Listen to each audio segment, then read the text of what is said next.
네, 여러분 안녕하세요. 오늘은 레위기 26장 말씀 14절에서 26절까지의 말씀을 살펴볼 차례입니다.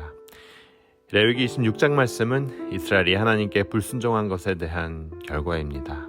하나님께서는 본문을 통해 우리에게 그분의 말씀과 도전을 주십니다. 첫 번째, 레위기 26장을 통해 우리가 알 수 있는 사실은 재앙에는 반드시 사전 경고가 있다는 말씀입니다. 우리가 운전할 때 신호등이 파란불에서 노란불 없이 바로 빨간불로 넘어간다면 정말 황당할 거예요.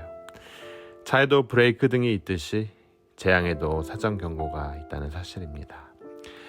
사람들이 재앙을 당하고 시험을 당하는 이유는 그 경고를 무시해버리기 때문이에요. 그러나 만일 너희가 내 말을 듣지 않고 내 명령을 지키지 않으면, 또 나의 법과 규정을 무시하고 나와 맺은 계약을 어기면이라는 조건이 금요일 말씀에 분명히 나와 있습니다. 하나님께서는 미리 경고를 하시는 분이십니다. 출애굽기를 보면요, 바로왕은 모세로부터 전달받은 하나님의 경고에 어떻게 반응합니까? 10번이면 10번 모두 무시했습니다. 모든 경고를 무시한 대가가 얼마나 처참했는지 우리는 출애굽기를 통해 이미 살펴보았습니다. 그 결과가 얼마나 무시무시했는지 오늘 본문을 통해서도 알 수 있습니다. 여러분, 우리가 사도행전을 보면요, 바울이 담배가 폭풍을 만난 이유에 대해서 나와 있습니다. 바울이 담배는 폭풍 속으로 들어가지 않아도 되는 배였지만 백부장은 하나님의 사람인 바울의 경고를 무시했기 때문에 폭풍을 만나게 됩니다. 타이타닉호도 마찬가지죠. 타이타닉을 운전한 선장은 27년 항해 경험이 있는 그 당시 유럽 최고의 항해사였지만 그럼에도 불구하고 이 배는 얼음같이 차가운 바닷속으로 침몰했습니다. 그 이유는 그가 영국에서 미국 뉴욕으로 가장 빨리 들어가는 신기록을 세우기 위해 여러 경고를 무시하고 배의 모든 터빈을 풀가동했기 때문이에요. 아무것도 보이지 않는 그 칠흑 같은 밤에 말이죠. 그 결과 타이타닉은 빙산에 부딪혀 침몰하고야 말았습니다.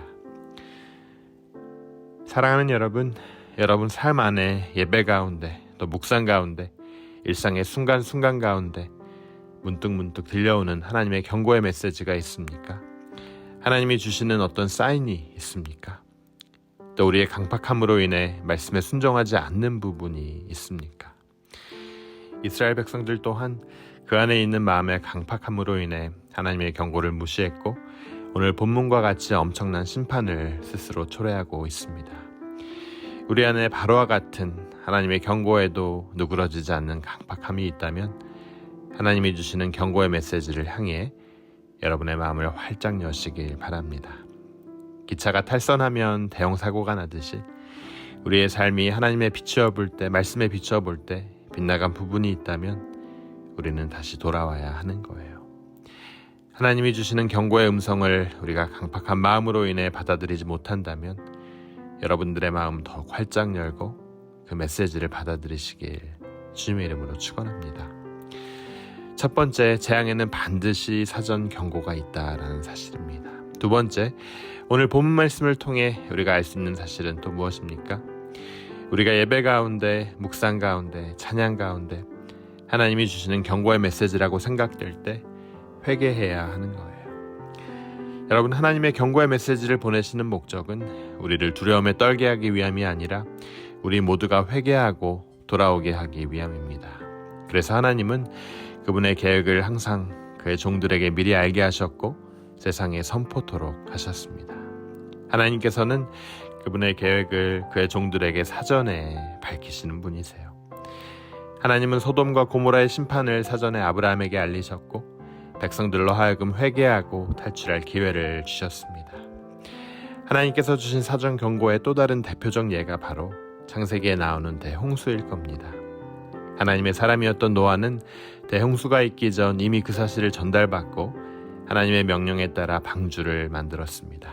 그리고 세상 사람들에게 경고의 메시지를 선포했죠. 여러분, 많은 사람들이 이런 이야기를 하죠. 당신들이 믿는 하나님은 참 잔인한 분인 것 같다. 어떻게 자비와 사랑이 많으시다는데 그런 엄청난 심판을 하냐. 여러분, 하나님께서는 자비가 많으신 분이기 때문에 재앙과 심판이 있기 전 사전 경고를 보내주시는 거죠.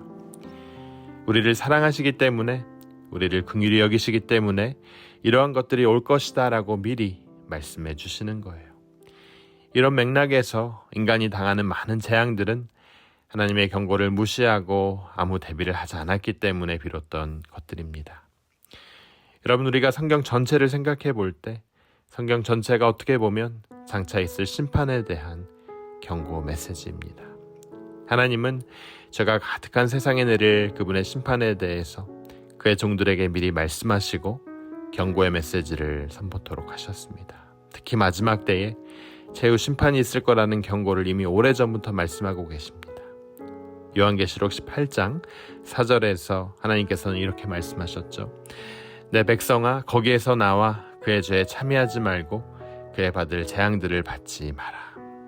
우리는 하나님이 주신 이 경고를 잊지 말아야 합니다. 바로는 하나님의 경고를 9번이나 무시했고 10번째 경고 또한 무시했기 때문에 애굽에 있는 모든 장자들의 죽음이라는 엄청난 재앙을 면할 수 없었습니다. 인간이 굉장히 똑똑한 것 같지만 사실 한계가 있고 어리석기 때문에 자기 꾀로 인해 피할 수 있었던 재앙을 스스로 불러들이는 경우가 있어요.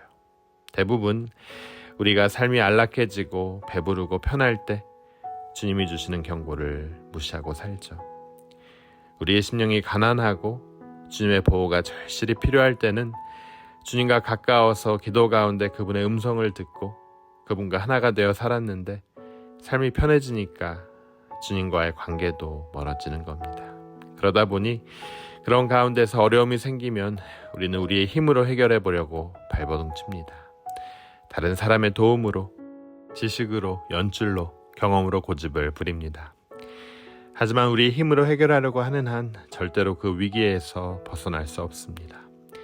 정말로 그 위기에서 벗어나려면 하나님 앞에 겸손히 무릎 꿇고 회개하고 올바른 방향으로 나가야 하는 거예요. 우리도 하나님 앞에 제단을 쌓고 우리의 잘못을 그분께 아뢰고 그분께 올바른 방향으로 나아가게 하는 겁니다.